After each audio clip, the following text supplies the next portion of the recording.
Lucky new city bank से अपना supreme card लेकर निकल रहा था। असल में उसे क्लास में जाने में देर हो रही थी, इसलिए वो बिना यास्मीन से कुछ कहे या उसे सबक सिखाए वहां से निकल गया था। लकी दिल्ली यूनिवर्सिटी के ही एक कॉलेज में पढ़ता था। जैसे ही वो कॉलेज के अंदर दाखिल हुआ, उसके पैर एक कीचड़ से भरे गड्ढे में पड़ गए। ओह शिट, उसने अपने आप से कहा और अपने जूतों को पास की सड़क पर साफ करने लगा। वो कॉलेज एडमिनिस्ट्रेशन के दफ्तर की ओर देखकर उसे कोस रहा था। कॉलेज की सड़कों पर इतने सारे गड्ढे हो गए थे, लेकिन वो लोग एक भी गड्ढा नहीं भरवा रहे थे।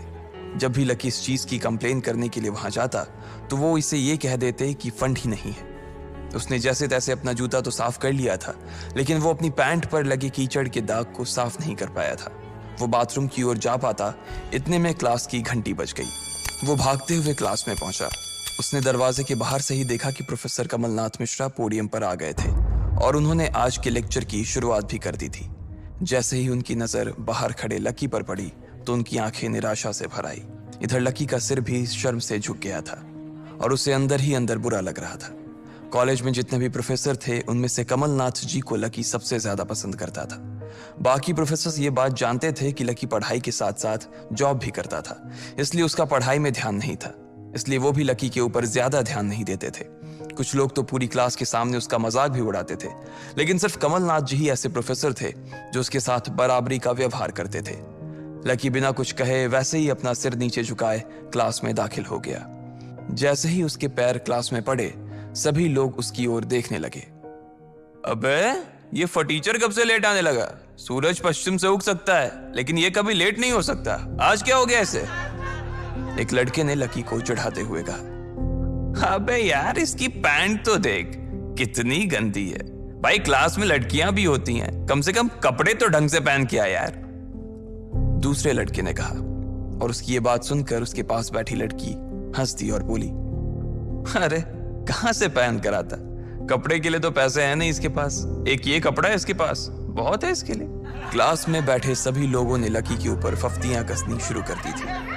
हर कोई उसके ऊपर कुछ न कुछ कहे जा रहा था। ऐसा नहीं था कि लकी ये सब आज ही सुन रहा था।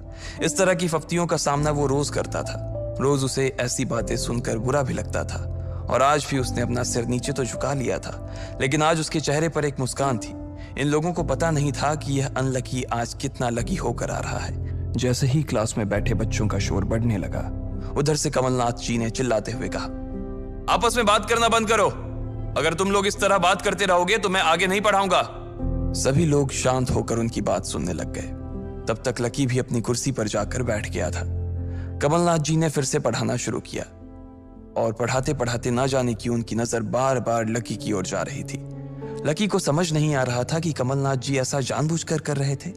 उनकी आंखों को देखकर ऐसा लग रहा था कि उनमें लकी के लिए ढेर सारा गुस्सा भरा हुआ था। उसे ऐसा लग रहा था कि शायद वो अपने प्रोफेसर की उम्मीदों पर खरा नहीं उतर रहा था। थोड़ी ही देर में कमलनाथ जी की क्लास खत्म हो गई। बच्चों, आज की क्लास यही खत्म होती है। कल आप सबको क्या काम करके लाना है वो मैंने यहाँ लिख दिया है। कल मिलते हैं आप सबसे, कमलनाथ जी ने कहा और क्लास के बाहर चले गए। जैसे ही वो बाहर गए, पीछे वाले दरवाजे से किसी की आवाज आई, डिंपल। जैसे ही वो आवाज सबके कानों में पड़ी, सब लोग क्लास के पीछे वाले दरवाजे की ओर देखने लगे। वहां कोई और नहीं बल्कि डिंपल का नया बॉयफ्रेंड राहुल खड़ा था। ये लोग राहुल को अच्छी तरह से जानते थे। राहुल ने दरवाजे से झांक कर देखा तो वहां कोई नहीं था। वो धीरे धीरे कमरे में दाखिल हुआ और सीधा डिंपल के पास चला गया। डिंपल खिड़की के पास बैठी हुई थी। जैसे ही राहुल उसके पास पहुंचा, डिंपल ने अपने हाथ उसकी गर्दन में किसी हार की तरह डाल दिए और उसकी बाहों में झूम उठी। उधर राहुल ने भी डिंपल को सबके सामने चूम लिया था। ये नजारा देखते ही सबकी नजरें लकी के ऊपर जा टिकी। सबको अभी तक तो यही पता था कि डिंपल लकी की गर्लफ्रेंड है। किसी को इस बात की खबर नहीं थी कि उन दोनों का ब्रेकअप हो गया था। डिंपल को राहुल की बाहों में देखकर लकी के तन बदन में आग तो लग गई थी, लेकिन फिर भी वो शांत होकर वहीं बैठा हुआ था और उसने अपने गुस्से पर काबू कर लिया था। अरे भाई लकी, क्या हो रहा है ये सब? डिंपल राहुल के साथ कैसे? उसके एक दोस्त ने आकर लकी से कहा। होने देना यार, जो हो रहा है छोड़ना, लकी ने कहा। उसका इस बारे में किसी से बात करने का कोई मन नहीं हो रहा था। अरे भाई, तुझे पता है वो राहुल कितना चालू आदमी है? अभी तक इस कॉलेज की 5 लड़कियों को फंसा चुका है और ये डिंपल छठी है, लकी के दोस्त प्रीतम ने उससे कहा। उसकी ये बात सुनते ही लकी ने प्रीतम को घूर कर देखा। प्रीतम को लगा कि लकी को उसकी बात का बुरा लगा था, लेकिन अगले ही पल वो उसे देखकर मुस्कुराया और बोला, कोई बात नहीं भाई, सबकी अपनी अपनी लाइफ है। ये कहकर लकी डिंपल की ओर देखने लगा, जो कि राहुल की बाहों में इतरा रही थी। वो जानती नहीं थी कि लकी चाहता तो यहीं खड़े खड़े राहुल और उसके पिता को उनके कारोबार समेत खरीद सकता था। उधर जैसे ही राहुल और डिंपल की नजर भी लकी पर पड़ी तो वो जानबूझकर उसे छेड़ने के लिए उसके सामने से गुजरने लगे। अच्छा लकी, सुनना जरा। अचानक से डिंपल लकी के सामने रुकी और बोली। उसने अभी भी राहुल की कमर में अपना एक हाथ डाल रखा था। फिर उसने अपने दूसरे हाथ से अपना मोबाइल निकाला और उसका कवर खोलकर लकी के मुंह पर फेंक दिया और बोली, अब क्योंकि मैं तुम्हारे साथ नहीं हूं, इसलिए मुझे तुम्हारे इस बेकार से कवर की कोई जरूरत नहीं है। इसे तुम अपने पास रख सकते हो। लकी ने उससे कुछ नहीं कहा और नीचे गिरा वो कवर उठाकर अपनी टेबल पर रख दिया। बेबी, इसने तुम्हें कवर गिफ्ट किया? कवर कौन गिफ्ट में देता है भाई? राहुल ने उसके सामने ही डिंपल से कहा। राहुल लकी को नीचा दिखाने का एक भी मौका अपने हाथ से जाने नहीं देना चाहता था। लकी अंदर ही अंदर मुस्कुरा रहा था। डिंपल ने राहुल की ओर देखा और बोली, बेबी, बात यह है कि जिसकी मोबाइल खरीद कर गिफ्ट करने की औकात नहीं होगी, वो सिर्फ कवर ही तो गिफ्ट कर सकता है ना, और क्या। कोई बात नहीं बेबी, मैं आज ही तुम्हें एक नया फोन दिलवाता हूँ। आ जाओ, चलते हैं कनॉट प्लेस और वहां से लाते हैं बेबी के लिए एक नया फोन, राहुल ने कहा। लकी का मन तो यही कर रहा था कि वो जोर से राहुल के ऊपर हंसे, लेकिन उसने अपनी हंसी को रोक लिया था। हाँ बेबी, हमने एक पहले नया फोन खरीदेंगे और फिर उस फोन की पार्टी भी करेंगे, और उसके बाद आज, डिंपल ने कहा और राहुल के चेहरे पर उंगलियां फिराने लगी। राहुल भी और लकी भी उसके इशारे को समझ गए थे। लकी जानता था कि ये सब सिर्फ उसे चिढ़ाने के लिए वो कर रही थी, लेकिन लकी को खुद के लिए नहीं बल्कि डिंपल के लिए बुरा लग रहा था। वो मन ही मन ये सोच रहा था कि अगर डिंपल बस थोड़ा सा और इंतजार कर लेती तो आज लकी उसके लिए फोन की पूरी दुकान खरीद कर रख देता। भाई, ये सब क्या हो रहा है? तेरे सामने ये सब हो रहा है और तू बस मुस्कुराए जा रहा है। गुस्सा नहीं आ रहा तुझे? प्रीतम ने लकी से पूछा। नहीं यार, जो हो रहा है अच्छा ही हो रहा है। जो होता है वो भी अच्छे के लिए होता है, इसलिए चिल यार, छोड़, लकी ने कहा और फिर राहुल और डिंपल की ओर देखने लगा। अब उन दोनों की नजर लकी के मुस्कुराते हुए चेहरे पर पड़ी तो वो अंदर से भवक गए। दोनों की दोनों ही ये सब सिर्फ और सिर्फ लकी को जलाने के लिए कर रहे थे, लेकिन वो तो ऐसे बैठा था जैसे उसका और डिंपल का कोई रिश्ता ही नहीं था। जब अपनी इस बातों का लकी के ऊपर कोई असर होता नहीं दिखा तो डिंपल राहुल से बोली, बेबी चलो यहां से। बेबी नहीं बेबी, हबी। आज से तुम मुझे हबी बोलोगी और मैं तुम्हें बोलूंगा मेरी प्यारी वाइफी, राहुल ने कहा और लकी के सामने ही डिंपल को चूम लिया।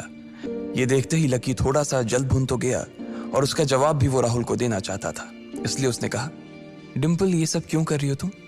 क्या दिखाना चाहती हो इससे? लकी को डिंपल का ऐसा रूप देखकर उसी के लिए बुरा लग रहा था। राहुल की किसी बात का तो लकी के ऊपर कोई असर ही नहीं हुआ, लेकिन लकी की इस बात का राहुल को जरूर बुरा लग गया था। उसने गुस्से से अपनी नाक फुलाते हुए कहा, ओए फटीचर, ज्यादा बकवास करने की जरूरत नहीं है। आज के बाद अगर तूने मेरी डिंपल के बारे में कुछ कहा या उसकी तरफ आंख उठाकर भी देखा ना तो मैं राजपथ पर तेरी परेड करवा दूंगा। रहने दे भाई, उसकी जरूरत नहीं पड़ेगी। मैं खराब चीज ना तो देखता हूं और ना ही उसके बारे में बात करता हूं, लकी ने कहा और फिर से प्रीतम की ओर देखकर हंसने लगा। जिस तरह से लकी आज राहुल के मुंह पर जवाब फेंक कर मार रहा था, प्रीतम को तो विश्वास ही नहीं हो रहा था कि ये वही लकी है जो उसका दोस्त हुआ करता था। उधर राहुल उसका जवाब सुनकर गुस्से से लबरेज हो रहा था। वो लकी को सबक सिखाने के लिए अपना घूंसा तान कर उसकी दिशा में बढ़ा ही रहा था कि इतने ही में पीछे से एक लड़की की आवाज आई, डिंपल। सब लोगों ने फिर से उस आवाज की ओर देखा। वहां पर एक थोड़े छोटे कद की लड़की खड़ी थी और वो गुस्से से डिंपल की ओर देख रही थी। उसकी आंखों पर चश्मा लगा था और उसके बाल खुले हुए थे। अब तू हद से आगे बढ़ती जा रही है डिंपल। लकी जैसे लड़के को छोड़कर तू इस एक नंबर के लफंगे लड़के के साथ पड़ी है। तुझे तो कॉलेज के किसी गड्ढे में जाकर डूब मरना चाहिए। साक्षी, क्या कह रही है तू? जुबान संभाल अपनी, डिंपल ने कहा। राहुल के बारे में बुराई नहीं बल्कि लकी के बारे में अच्छी बातें सुनकर डिंपल का मन खराब हो गया था। जब डिंपल लकी के साथ थी तो उसकी साक्षी से भी अच्छी दोस्ती थी। साक्षी एक बहुत ही सुलझी हुई लड़की थी। जब भी डिंपल और लकी के बीच किसी बात को लेकर झगड़ा होता तो डिंपल उसे सुलझाने के लिए अक्सर साक्षी की ही मदद लेती थी। मैं जो कह रही हूं ना, सही कह रही हूं। तुझे सीरियसली शर्म आनी चाहिए डिंपल। मैंने कभी नहीं सोचा था कि तू ऐसी लड़की निकलेगी। लकी जैसा बंदा ना तुझे कहीं नहीं मिलेगा, साक्षी ने कहा और एक कदम आगे आ गई। इधर लकी ने देखा कि साक्षी की बात सुनते ही राहुल के कान खड़े हो गए थे, लेकिन वो सच बोल रही थी, इसलिए राहुल भी कुछ नहीं कर सकता था।